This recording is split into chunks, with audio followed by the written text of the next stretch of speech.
जय हिंद मेरे प्यारे साथियों, सभी को राधे राधे। और उम्मीद है कि स्वस्थ होंगे, मस्त होंगे और अपने जो लेखपाल भाई हैं अपने डीवी के लिए अपने डॉक्यूमेंट्स वगैरह उन्होंने रेडी कर रखे होंगे। और देखिए कुछ भाई को प्रॉब्लम आ रही थी एनओसी वगैरह के लिए, उसके लिए तो मैं उनके लिए भी एक समाधान निकाल रहा हूँ अभी। और आज ये भी बताने वाला हूँ कि जो आज दूसरा दिन है डीवी का, तो आज कितने लोगों ने स्किप किया है। देखिए साथियों, हम कल सोच रहे थे कि 100 के करीब डीवी स्किप बता रहे थे कल, तो हम सोचे कि आज भी 100 से ही एवरेज रहेंगे, लेकिन ऐसा नहीं है। कभी कम, कभी कभी ज़्यादा, कभी ऐसे होंगे। और मुझे लग रहा है कि अब की बार जो डीवी स्किप अभियान चला उसका अच्छा रिजल्ट मिलेगा। ठीक है साथियों, क्योंकि आज बता रहे हैं लगभग कि 122 के करीब जो डीवी स्किप हुए हैं। तो साथियों बहुत अच्छा खासा रिजल्ट मिल रहा है डीवी स्किप से। तो देखिए अगर ये इतने सारे अगर डीवी स्किप होते हैं, इसकी एवरेज में लेके चलेंगे तो भी तो मेरिट ये समझना बहुत डाउन जाएगी, क्योंकि इसमें भी ज़्यादातर स्किप करेंगे तो अच्छे खासे नंबर वाले ही कर रहे हैं जो कहीं पे सेटल हो चुके हैं रेलवे एनटीपीसी में या कहीं एसआई में, यूपीएसआई में। तो वो सीजीएल वगैरह है उसमें हो चुके हैं, तो वो यहाँ डीवी कराने नहीं आएंगे साथियों। तो इससे आप लोगों को बहुत बड़ा फ़ायदा होने वाला है, जो बिल्कुल बॉर्डर लाइन पर उनके लिए तो बहुत बड़ा फ़ायदा होने वाला है। और देखिए साथियों, जिनका डीवी हो चुका है वो बिल्कुल लूज़ ना हो कि भाई हमारे लिए अब तो हमारा डीवी हो गया, अब हम फ्री हुए। तो साथियों लास्ट तक, जब तक डीवी सभी भाइयों के नहीं हो जाते तब तक आपको डीवी स्किप पर पूरा जोर देना है। जिसकी डेट लास्ट 30 नवंबर है, तो 30 नवंबर तक आप पूरा जोर लगाएंगे। ठीक है साथियों, इससे आपको अच्छा रिजल्ट देखने को मिलेगा। और पूरा दम लगा दीजिए अभी भी। और उसके बाद में एक और प्रोग्राम बना रहे हैं वेटिंग लिस्ट का, लेकिन वेटिंग लिस्ट से पहले आप यही प्रोग्राम बनाएंगे कि डीवी स्किप को पूरा तरीके से जोर लगाएंगे लास्ट तक। और कुछ भाई कह रहे थे कि इसका कोई फ़र्क नहीं पड़ा है या वो नहीं पड़ा है। देखिए बहुत बड़ा फ़र्क पड़ता है। कहते हैं ना कि किसी इंसान से आप समझाने लगे रहेंगे या कुछ करने लगे रहेंगे तो उसका बड़ा फ़र्क पड़ता है, प्रभाव पड़ता है इस चीज़ से। तो ये ना सोचें कि अरे हमारा अभियान चला इससे कोई फ़र्क नहीं पड़ा, बहुत बड़ा फ़र्क पड़ रहा है इससे, और आपको इसका रिजल्ट देखने को मिलेगा। और देखिए भाइयों, मैं जो एनओसी वाली है वो काफ़ी प्रॉब्लम चल रही थी, तो जितने भी भाई जो 19 या 20 में जिनके भी पुलिस या रेलवे या जो भी जितनी भी गवर्नमेंट नौकरी में से कोई आना चाह रहे हैं इस जॉब में, और जिनका डीवी हो चुका है, मैं अपना नंबर कमेंट बॉक्स में लिंक कर दूंगा। तो आप एक बार कॉल करके मैं कुछ आपसे जानकारी चाहूँगा। तो जानकारी अगर आप मुझे कुछ दे दोगे तो आपके लिए बहुत बहुत धन्यवाद, क्योंकि मुझे वीडियो पर शेयर करना है। जैसे कुछ भाइयों को बहुत बड़ी प्रॉब्लम आ रही थी कि एनओसी लेनी है या नहीं लेनी है, या फाइनल पे लेनी है या अभी लेके आनी है डीवी पे। तो साथियों आपसे जो भी भाई देख रहे हों, पुलिस वाले या रेलवे वाले जो भी हों, एक बार कमेंट बॉक्स में मैं नंबर डाला हूँ और डिस्क्रिप्शन बॉक्स में डाल दूँगा, तो आप एक बार कॉल करके मुझे ज़रूर बताएंगे। ठीक है साथियों। और कुछ भाई देखिए मैं वीडियोस बनाता हूँ और कुछ भाई कमेंट बॉक्स में ही लड़ते रहते हैं। तो देखिए ज़्यादा उन चीज़ों पर ध्यान मत दीजिए कि कुछ कह रहे थे कि अरे सर आपने रेलवे वालों को क्या देखा है, डी ग्रुप वालों का काम क्या देखा है।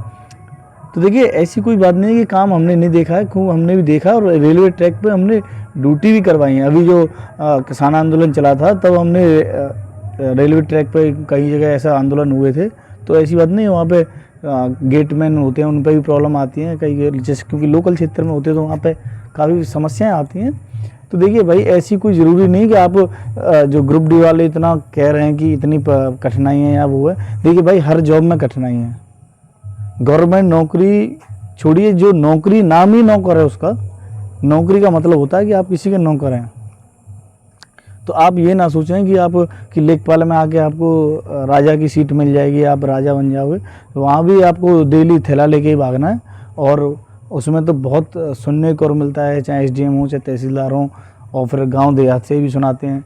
किसी अगर आप कह रहे हो कि घूसखोरी वाला, कुछ भाई बता रहे थे घूसखोरी वाला, तो वो भी आप ये समझ लीजिए छोटे लेवल पे आप किसी से लेंगे तो वो किसी गरीब की आत्मा है। बड़े लोग आपको नहीं देंगे, बड़े लोग सीधा से एसडीएम और तहसीलदार साहब से बात करते हैं।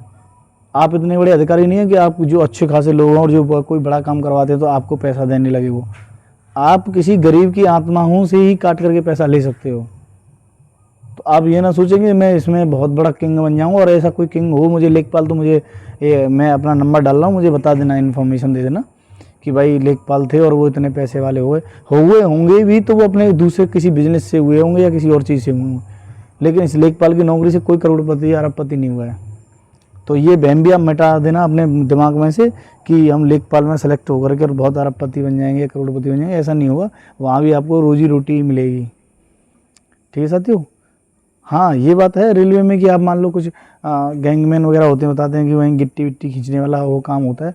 तो साथियों कुछ दिन की देखो परेशानी, ट्रेनिंग टाइप में मान के चलिए, पुलिस वाले या आर्मी वाले 1-1 साल ट्रेनिंग करते हैं, आप 2-3 साल के अंदर बताते हैं 3 साल बाद रेलवे में प्रमोशन हो जाता है ग्रुप डी वालों का भी, ठीक है साथियों। और वहाँ भी बताते हैं कि एग्जाम, डिपार्टमेंटल एग्जाम भी होते हैं, तो आप एग्जाम दीजिए, अगर आप टैलेंटेड हैं तो वहाँ पे मेरा कहने का मतलब ये नहीं है कि आप ग्रुप डी करो ही करो, मैं ये कह रहा हूँ कि आप सेंट्रल गवर्नमेंट नौकरी और स्टेट गवर्नमेंट नौकरी में ज़मीन आसमान का अंतर है। वो ग्रुप डी और ये लेखपाल, वो शेर पड़ेगी ग्रुप डी वाली, ये मैं बता दे रहा हूँ आपको आने वाले समय में। आप इस अंतर को अभी नहीं पहचान पा रहे हैं, लेकिन और आपके कुछ भाई कह रहे थे कि अरे आपके कम नंबर हैं, आपके ज़्यादा नंबर हैं।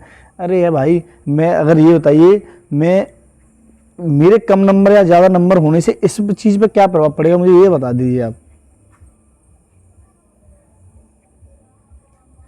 तो आप इस वहम को मिटा दीजिए कि आपके अंदर कि अरे आपके तो कम नंबर हैं, शायद इस वजह से आप ये चीज़ें कर रहे हैं या वो चीज़ें कर रहे हैं। ये सभी का भला है, ये जितने भी ज़रूरतमंद लोग हैं उनकी नौकरी के लिए बात की जा रही है, ना कि हमारे लिए खुद के लिए, ठीक है साथियों। तो आप भाई ये गलत कमेंट्स कर रहे हो, जितने भी आप गलत सोचते हैं, तो इनको आप ना नेगेटिव सोचा करें, अच्छा सोचा करें, आपको फ्यूचर बनाना है।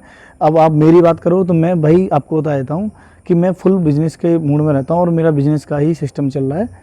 तो आप ज़्यादा मुझे मेरे से मतलब मेरी जो बैकग्राउंड है उसको जानने की कोशिश करें तो आप एक बार कॉल कर लेना, मैं आपको बता दूँगा कि मैं क्या कर रहा हूँ, क्या करना चाह रहा हूँ और क्या मेरा चल रहा है, ठीक है साथियों। तो आप मेरी बात छोड़िए, मैं उन लोगों की बात कर रहा हूँ जिनको ज़रूरत है, वाकई में ज़रूरत है उन जॉब के लिए, मैं उनके लिए बात कर रहा हूँ। आप भी उस कंडीशन में रहे होंगे तो आपको भी महसूस हुआ होगा, ठीक है साथियों। तो इतना जो ज़्यादा नेगेटिव पॉइंट्स आप कमेंट्स में करते हो, आप एक बार विचार कीजिए कि आप कह क्या रहे हो। यहाँ हज़ारों लोग देखते हैं वीडियोस को, कमेंट्स को देखते हैं, तो क्या प्रभाव पड़ेगा आपकी इस कहने से। और आप ये चीज़ नहीं कि इससे हम लोगों की नीचे देखने को मिलेगा, ये चीज़ आपको देखने को मिलेगा नीचे इस चीज़ से, जो आप गलत कमेंट्स करते हैं। इससे कहते हैं ना, आप जैसा सामने वाले को बोलोगे आपको रिजल्ट उतना ही उल्टा उल्टा आपको मिलेगा। तो साथियों आप ना, जो देखिए आप पढ़े लिखे लोग जो होते हैं वो बहुत शालीनता वाले लोग होते हैं और वो बहुत हाई लेवल का सोच के चलते हैं। आप अभी वो भले ही जॉब में हो, अगर ये भाइयों ने जिन्होंने कमेंट किए वो अगर भले ही जॉब में हैं तो लेकिन उनका नेचर सही नहीं है और उनको अभी ज्ञान नहीं हुआ है।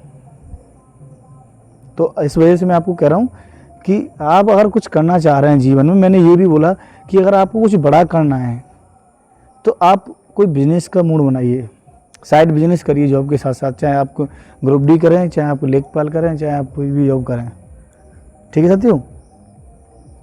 ये नहीं, मैंने ये नहीं बोला कि आपको कि अरे नहीं, ये मैंने ये बोला कि ये इतनी बड़ी जॉब नहीं है, इतनी हाई लेवल की जॉब नहीं है जो आप सोचते हैं कि हम एक बार लेखपाल सेलेक्ट हो गए तो हम बहुत बड़े किंग हो जाएंगे, कि हम तो आराम से बैठे रहेंगे, आदेश करते रहेंगे, ऑर्डर करते रहेंगे और हमारे काम सब होते रहेंगे।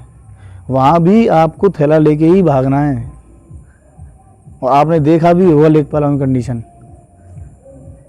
और एक बात बता देता हूँ, कभी भी आप ध्यान दे लेना, जितने भी 2 नंबर या घूसखोरी से थोड़ा बहुत पैसा कमाते हैं उनका शाम को पौवा चलना ही चलना है। मैंने प्रैक्टिकली देखा कई लोगों को, अधिकतर, चाहे वो पुलिस डिपार्टमेंट में हो, चाहे आपके पटवारी हो, चाहे कोई भी डिपार्टमेंट हो, और वो थोड़ा सा ही पैसा 2 नंबर से कमा रहा है तो वो पैसा ऐसे ही जाता है उसका, वो पिएगा, वो उसमें उड़ाएगा, क्योंकि 2 नंबर का भी पैसा, अरे आज मैंने इतना कमा दिया, पार्टी करते हैं, ये करते हैं, वो करते हैं। तो साथियों मैं आपको बता दे रहा हूँ कि 2 नंबर का पैसा कभी नहीं फलता है।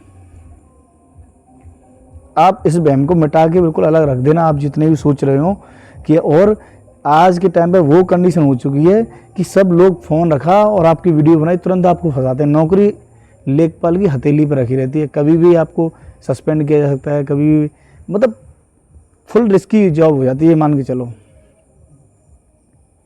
तो इस वजह से ज़्यादा आप जो कमेंट्स करते हैं उनको, कुछ भाई उनकी जवाब भी दिए थे, तो मैं उनको भी ये कहूँगा कोई नहीं, आप इनको करने दीजिए, आप इग्नोर करिए। और आपको जो करना है, जैसे मुझे जो करना है, मैं अपने आप पे ध्यान देता हूँ, क्योंकि हर डिपार्टमेंट में भी आपकी जड़ काटने वाले मिलेंगे। आप जॉब कर रहे हो तो आपको पता भी होगा। तो आप हमेशा सब चीज़ों को इग्नोर करते हुए जो आपने टारगेट बना रखा है सिर्फ उस पर फोकस रखो।